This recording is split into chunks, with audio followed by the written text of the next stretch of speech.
আচ্ছা, আমরা তো দুধ খাওয়ার জন্য গরম দুধকে ঠান্ডা করি, তারপর খাই।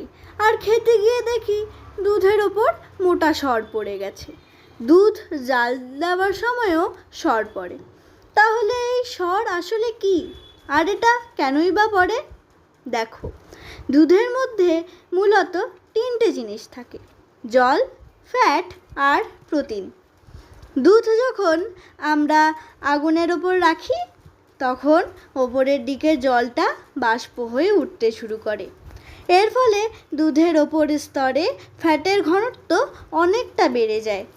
ঠিক এই সময়ই দুধের প্রোটিনগুলো, যাকে বলে ক্যাসিন, সেগুলো একে অপরের সাথে জুড়ে গিয়ে একটা জালের মতো তৈরি করে।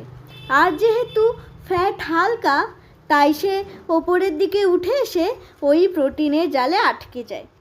ঠান্ডা হওয়ার সাথে সাথে এই পুরো মিশ্রণটা জমে শক্ত আস্তরণ তৈরি করে। একেই আমরা বলি সর। সহজ কথায়, জল উড়ে গেল, আর ফ্যাট আর প্রোটিন মিলে ওপরের স্তরে গিয়ে জমাট বেঁধে সর বানিয়ে ফেললো। এরকমই প্রতিদিনের অদ্ভুত সব বিজ্ঞানের রহস্য জানতে আমার চ্যানেলটি অবশ্যই সাবস্ক্রাইব করে রাখো।